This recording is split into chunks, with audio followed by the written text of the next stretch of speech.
I'm Len Hunt. I'm Executive Vice President and Chief Operating Officer of Kia Motors America.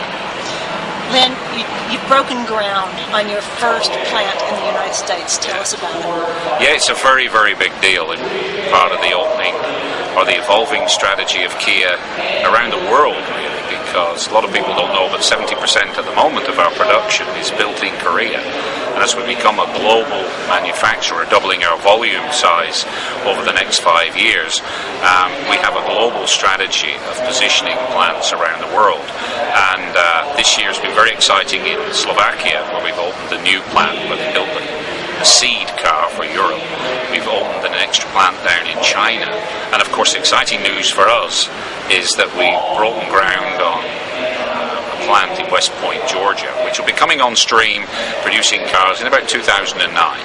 What percentage of your global sales are U.S. sales? Well, actually, we're the biggest market. When we're achieving around about 300,000 cars, which we're at today, we're just in front of the domestic production and in front of all of Europe. So we're a very, very key strategic player. And we're building about just over 1 million cars at the moment. So we're a very important part of the strategy. That's why we're getting a factory.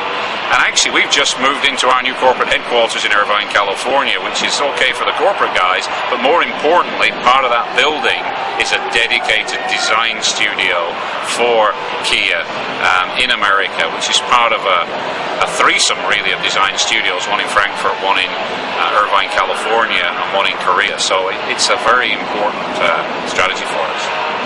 Will all of this plant production in different places, especially in the United States, will it increase the price of your cars? No, in fact, it should help us maintain that value deal that we've always had with Kia, because you're hedging against currency fluctuations. Having remote locations is much better than when you're vulnerable to the dollar won. With such a weak dollar that we've been seeing, you become more vulnerable. So to actually spread our manufacturing base in Europe and in America actually helps you maintain your price competitively. Now, I've known you for quite some time, and you used to be with Volkswagen. That's right. And Volkswagen is well known for diesel technology. Absolutely. How about Kia and diesel? Well, it's interesting because you also know that I come from Europe and worked extremely hard when I was over there as part of the revolution that took place in Europe of diesel cars. And I got to learn that diesel can be very customer friendly, has tremendous driving characteristics as well as economy. So I kind of came to America pre-programmed in favor of diesel, and then working with Volkswagen, we're one of the really few manufacturers who were exploiting diesel to great effect in America.